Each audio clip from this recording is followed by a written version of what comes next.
Student, एक बार फिर से आपका ओके बायोलॉजी में स्वागत है। हम जो 13वां चैप्टर पढ़ रहे थे, तो 13वें चैप्टर की जो लास्ट क्लास में अपन जो पढ़ा था, उसमें हमने अंतिम बिंदु के रूप में पढ़ा था, जिसमें अपन पढ़ रहे थे कि जो अजैविक कारक होते हैं उनके प्रति जीव किस तरह से अनुक्रियाएं करते हैं। तो हमने उसमें नियामक पढ़े थे, स्वरूपण पढ़े थे, और लास्ट में अपने ये देखा था कि यदि दबावरी बाह्य परिस्थितियां, जिसमें कोई जीव दबाव में होता है या उसके लिए वो परिस्थितियां प्रतिकूल होती है, तो वो जीव क्या करेगा, उन परिस्थितियों से अपने आप को बचाने के लिए क्या करेगा, या तो वो वहाँ से प्रवास करेगा या अपने आप को या अपने शरीर में होने वाली जैविक क्रियाओं को निलंबित या सस्पेंडेड कर लेगा। तो उससे वो जो प्रतिकूल समय है वो गुजर जाएगा, और जैसे अनुकूल परिस्थितियां आती है वो फिर से सामान्य कार्य करने लग जाएगा या अपने मूल स्थान पर लौट कर आ जाएगा। तो यहाँ पर एक ये प्रश्न भी बन जाता है कि यदि कोई स्थानीय क्षेत्र है, लोकल एरिया, और वहाँ पर कुछ समय के लिए परिस्थितियाँ प्रतिकूल हो जाती है, तो उन परिस्थितियों से बचने के लिए जीव दो विकल्प अपनाता है। या तो वहाँ से माइग्रेशन करता है, प्रवास करता है, उस स्थान को छोड़कर किसी अनुकूल परिस्थिति वाली जगह पर चला जाता है, और फिर जैसे ही परिस्थितियाँ वापस अनुकूल होती है वहाँ से लौट आता है। यह जीव क्या करता है, उस स्थान को छोड़कर न जाए तो अपने शरीर की जो जैविक क्रियाएं होती है उसको वो धीमा कर लेते हैं, कम कर लेते हैं, या कुछ समय के लिए उनको सस्पेंड या निलंबित कर देते हैं। तो जिससे क्या होता है, वो परिस्थितियां गुजर जाती है और फिर से अनुकूल मौसम आ जाता है। तो इन दोनों को अपन डिटेल से पढ़ने वाले हैं। तो इसमें फर्स्ट अपन पढ़ेंगे प्रवास करना। देखिए, तो प्रवास को हम माइग्रेशन भी बोलते हैं। तो जीव दबाव भरी बाह्य परिस्थितियों, तो यहाँ दबाव भरी बाह्य परिस्थितियों का मतलब यही है कि उसके अनुकूल नहीं है या प्रतिकूल परिस्थितियां हैं, अथवा प्रतिकूल परिस्थितियों वाले आवास से अस्थायी रूप से, हम स्थायी रूप से नहीं जाएगा, अस्थायी रूप से अनुकूल परिस्थितियों वाले आवास में, अनुकूल परिस्थितियों वाले आवास में चला जाए और प्रतिकूल परिस्थितियों के सामान्य होने पर वापस लौट आए। तो होगा क्या कि यदि मान लीजिए कोई एरिया है और इसके बाद में कोई दूसरा एरिया है, उसके पास कोई, यहाँ की परिस्थितियां हैं वो प्रतिकूल हो गई, और तो यहाँ का जीव क्या करेगा, यहाँ से माइग्रेट करके किसी अनुकूल परिस्थितियों वाले स्थान पर चला जाएगा। तो ये हो गया प्रवास करना। अब जैसे ही वापस यहाँ की परिस्थितियाँ कुछ समय बाद में अनुकूल होगी, तो ये जीव है वो वापस अपने मूल स्थान पे लौट आता है। तो इस तरह से वो अपने आप को बचाता है।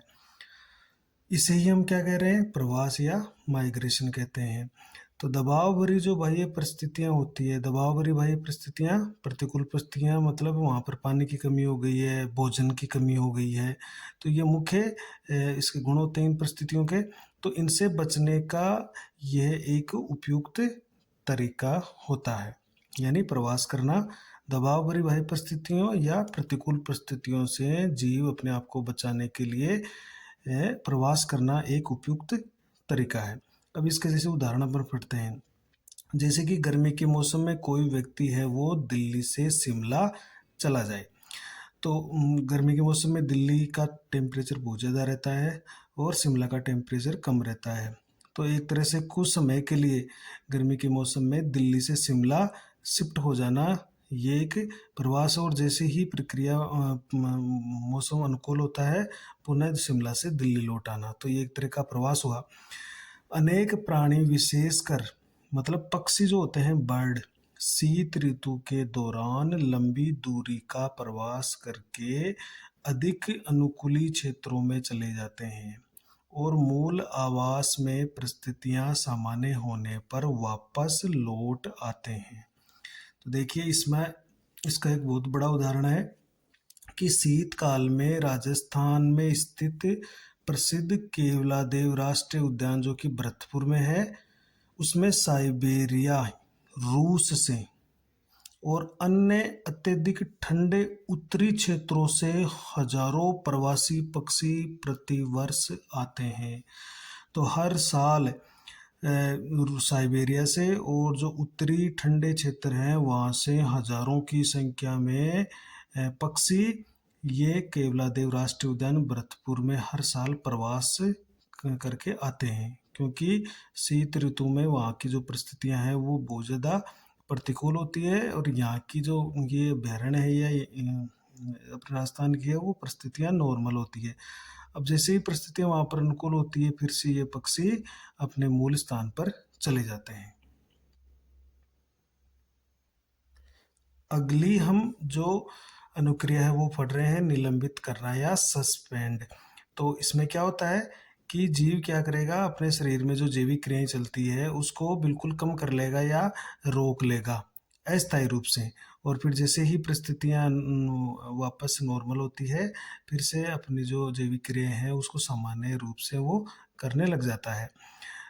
तो अनेक जीव क्या करते हैं, देखिए, अगर वो प्रवास नहीं कर सकते तो वो क्या करेंगे, तो वो अपने जैविक क्रियाओं को निलंबित करेंगे। तो अनेक जीव, इसके अंदर बहुत सारे पौधे भी होते हैं, उनके बीज या बीजाणु भी होते हैं, या अन्य जो एम्फीबियंस होते हैं, सरीसृप होते हैं, जो प्रवास नहीं कर सकते हैं या प्रवास का में सुरक्षा का खतरा है, तो वो वहाँ पर अपने आप को निलंबित करके उन परिस्थितियों से बच जाते हैं। तो अनेक जीव अपनी जैविक क्रियाओं को अस्थायी रूप से, देखिए, धीमा कर देते हैं या धीमा कर लेते हैं अथवा निलंबित कर देते हैं, ताकि वे प्रतिकूल परिस्थितियों में स्वयं का बचाव कर सकें। जैसे मान लीजिए किसी समय में भोजन की बहुत ज़्यादा कमी हो गई है, भोजन नहीं मिल रहा है, तो वो कुछ समय के लिए भोजन करना छोड़ देते हैं और जो उनके शरीर में संचित ऊर्जा है उसी का उपयोग करते हैं, या अपने शरीर में, या जैसे कोई पौधा है तो वो एक स्पेशल, जैसे उसके अंदर संरचना बना लेगा, या जैसे टेम्परेचर बहुत ज़्यादा हो गया तो वो अपनी सुरक्षा के लिए कोई आवरण या किसी तरह की पुट्टी का निर्माण कर लेते हैं, तो परिस्थितियों से स्वयं का बचाव कर सकें और अनुकूल परिस्थितियां आने पर पुनः सक्रिय रूप से जीवन यापन कर सकें। तो वो वापस अपना जीवन यापन करने लग जाएंगे जैसे ही अनुकूल परिस्थितियां आएगी। अब इसके उदाहरण जो अपने बुक में दे रखे हैं वो देखिए, कि जैसे जीवाणु है, कवकों और निम्न किस्म के जो पादप होते हैं, पादपों जैसे शैवाल है, इनमें क्या होता है, विभिन्न प्रकार के मोटी भित्ति वाले बीजाणु बनते हैं। तो मोटी भित्ति के कारण ये प्रतिकूल परिस्थितियों में ये जीवित रहते हैं, और अनुकूल मौसम आने पर ये अंकुरित हो जाते हैं, और अंकुरित होकर फिर क्या बना लेते हैं, फिर से नया पादप बना लेते हैं।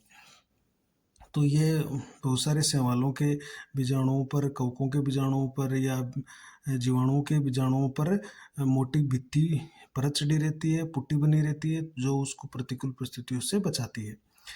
उच्च पादपों में बीज,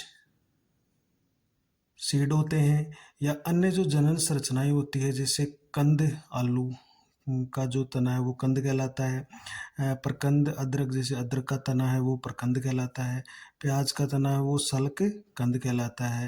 इसके अलावा जड़ है, पत्ती है आदि से अनुकूल मौसम में नए पादप बनते हैं। ये अपने उपापचयी सक्रियता को कम करके प्रसुप्ति, डोरमेंसी की अवस्था में जाकर प्रतिकूल परिस्थितियों का सामना करते हैं, और जैसे ही अनुकूल मौसम शुरू होता है ये सक्रिय होकर अंकुरित हो जाते हैं और नया पादप बना लेते हैं। तो जैसे आलू का कंद है तो ये कुछ समय के लिए प्रसुप्ति अवस्था में चला जाता है, जैसे अनुकूल मौसम आता है फिर से ये अंकुरित होकर नया पादप बना लेते हैं, और अदरक में भी यही होता है।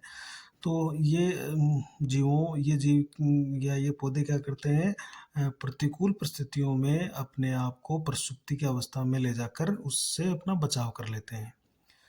इसके अलावा जो जंतु प्रतिकूल परिस्थितियों में प्रवास नहीं कर सकता, वह प्रतिकूल परिस्थितियों के समय में पलायन कर अपना बचाव करता है। देखिए, तो वहाँ पलायन कर जाता है उस परिस्थिति से, और इसके कौन से उदाहरण है, इसका एक उदाहरण तो है शीत निष्क्रियता। देखिए, तो एक तरह की ये निलंबित करना ही है।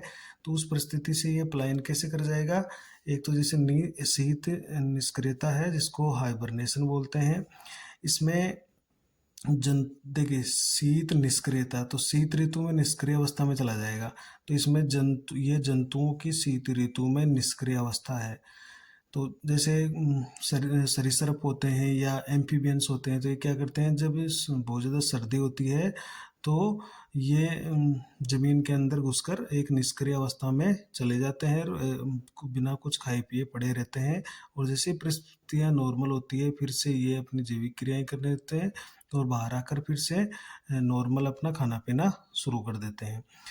इस अवस्था में जीव की उपापचयी क्रियाएं बहुत धीमी हो जाती है। देखिए बहुत धीमी कर लेगा और जीव पूर्ण निष्क्रिय होकर पड़ा रहता है। तो पूरी तरह से निष्क्रिय होकर पड़ा रहेगा, आराम करेगा, जिससे जो उसकी ऊर्जा खर्च होती है वो भी बिल्कुल कम होती है। तब तक जो प्रतिकूल परिस्थितियाँ वो गुजर जाती है और अनुकूल परिस्थितियाँ आने पर फिर से वो अपना सामान्य उपापचय क्रियाएं, सामान्य खाना पीना फिर से शुरू कर देते हैं। जैसे शीत ऋतु में भालुओं में शीत निष्क्रियता पाई जाती है। इसी तरह से एम्फीबियन और जो सरीसृप होते हैं यानी एम्फीबियन मेंढक और जो रेंगने वाले सांप है, घड़ियाल है, मगरमच्छ है या अन्य जो रेंगने वाले जंतु है वो भी शीत निष्क्रियता में चले जाते हैं। शीत निष्क्रियता के समान एक निष्क्रियता और होती है जिसको अपन ग्रीष्म निष्क्रियता कहते हैं, जिसको स्टाइवेशन बोलते हैं। ये ग्रीष्म ऋतु में होती है जब तापमान बहुत ज़्यादा होता है। तो उच्च तापमान की स्थिति में या जो शुष्क परिस्थितियाँ होती है, जब पानी बिल्कुल कम हो जाता है, तापमान बहुत ज़्यादा बढ़ जाता है, तो उससे किस तरह से बचा जाए? तो उससे जो बचाव करने की प्रक्रिया है वह ग्रीष्म निष्क्रियता है। जैसे सर्दी से बचने की प्रक्रिया शीत निष्क्रियता है, उसी तरह से गर्मी से बचने की या कम शुष्क परिस्थिति या उच्च तापमान से बचने की एक ये प्रोसेस है। इसमें जैसे घोंगे इसको अपनाते हैं, बहुत सारी मछलियां हैं वो ग्रीष्म निष्क्रियता में चली जाती है, यानी वो पानी का तापमान बहुत ज़्यादा उच्च हो जाता है।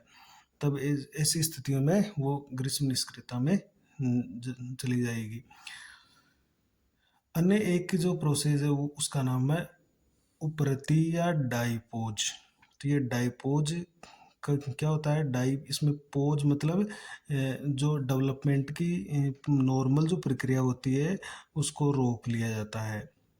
तो डाइपोज क्या होता है? विकास की प्रक्रिया का धीमा होना। देखिए तो प्रतिकूल परिस्थितियों में जो झीलें हैं या तालाब है उसमें जैसे प्राणी, पलवक, जू प्लैंक्टन्स होते हैं, तो उनकी अनेक जातियां पाई जाती है। तो ये डाइपोज में चली जाती है या डाइपोज में आ जाती है। तो ये इसमें उस अवस्था में क्या करेंगे, ये अपने जो निलंबित परिवर्तन की एक अवस्था है, मतलब ये अपने डेवलपमेंट को यानी परिवर्तन जो विकास की प्रक्रिया है उसको रोक लेंगे कुछ समय के लिए अस्थायी रूप से, या उसको बिल्कुल धीमा कर लेंगे। तो वहाँ पर विकास की प्रक्रिया धीमी हो जाएगी, तो इनको ऊर्जा भी कम चाहिएगी और खाना पीना भी कम चाहिएगा। तो तब तक प्रतिकूल परिस्थितियाँ गुजर जाती है और जैसे अनुकूल परिस्थितियाँ आती है डाइपोज की स्थिति खत्म हो जाती है और फिर से विकास की या डेवलपमेंट की जो प्रक्रिया है वो तेजी से संपन्न होने लगती है।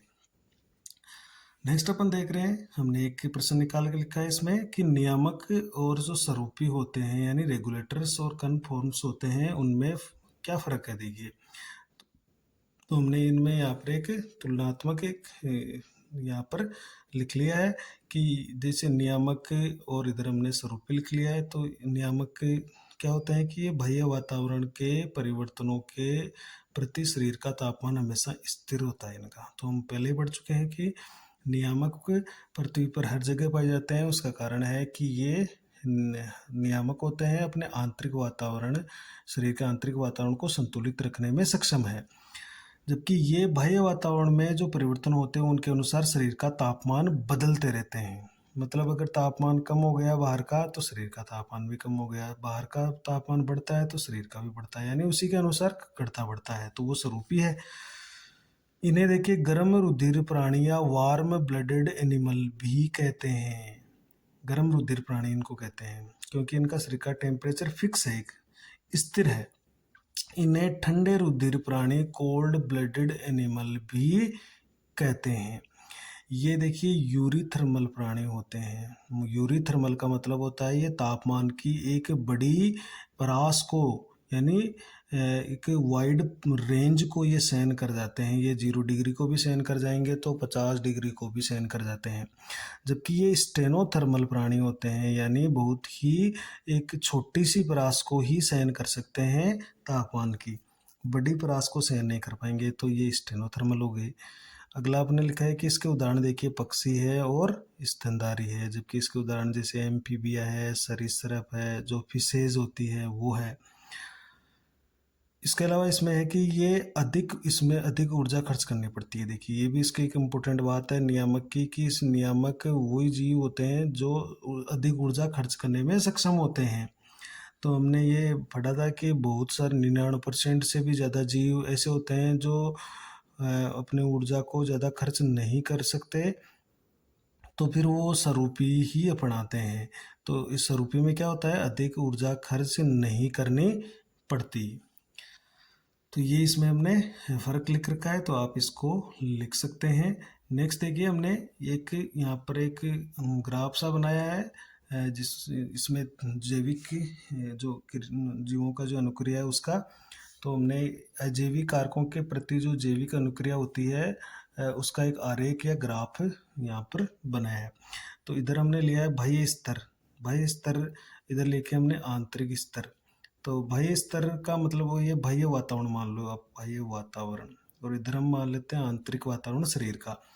तो देखिए यहाँ से बाह्य वातावरण में यहाँ पर हम ले रहे हैं परिवर्तन, क्या हो रहा है, परिवर्तन।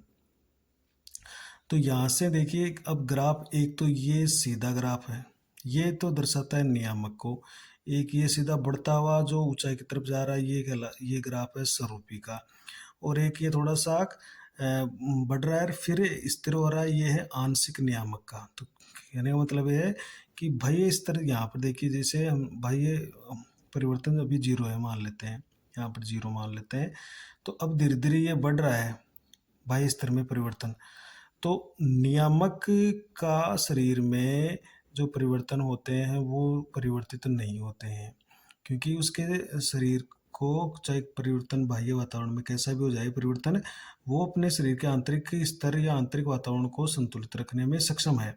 तो ये चाहे ये परिवर्तन न हो या कितना ही ज़्यादा हो जाए बाह्य वातावरण में, ये इस जो नियामक होते हैं इन एक जैसा ही इनमें स्थिर रहता है इनका शरीर का आंतरिक वातावरण। तो इसलिए इसका जो ग्राफ है ना वो बिल्कुल इस तरह से एक सीधा ग्राफ इस तरह से हमने खींचा है। देखिए अब चाहे आप बाह्य वातावरण को कितना ही परिवर्तित कर दो, इनके शरीर पर कोई प्रभाव नहीं पड़ रहा है। जबकि ये सीधी खड़ी लाइन देखिए, जैसे जैसे बाह्य वातावरण का परिवर्तन होगा उसी हिसाब से आंतरिक वातावरण भी बदलेगा जीवों का। तो जैसे बाह्य वातावरण में परिवर्तन बढ़ रहा है तो इनका बढ़ रहा है, अगर कम करेंगे तो ये कम हो रहा है, बढ़ रहा है तो बढ़ेंगे। तो ये है स्वरूपी कन्फॉर्म्स। एक है जैसे कुछ जीव है कुछ समय के लिए स्वरूपी होते हैं और कुछ बाद में ये नियामक की तरह व्यवहार करते हैं। तो जैसे यहाँ से कोई जीव था और उसके शरीर का वातावरण है वो बढ़ रहा था उसी के हिसाब से, लेकिन फिर कुछ सहनशीलता की सीमा आई और उसके बाद में उसने अपने आप को नियामक विकसित कर लिया। तो ये आंशिक नियामक है, यानी पूरा नहीं है, क्योंकि यहाँ तक तो ये हुआ, क्या हुआ, स्वरूपी, और फिर यहाँ से लेकर यहाँ तक हो गया नियामक। तो ये आधा यानी आंशिक यानी पार्शियली रेगुलेटर हुए है। तो ये जो ऊंचाई की तरफ जा रहा है ये तो है स्वरूपी का ग्राफ, ये सीधा एक स्थिर ग्राफ है, ये है नियामक का, और दोनों का मिक्स फॉर्म है वो है आंशिक नियामक का। तो ये भी आपको याद रखना है। अगले वीडियो में हम इसके अगले चैप्टर का बिंदु का अपन अध्ययन करने वाले हैं। Thank you.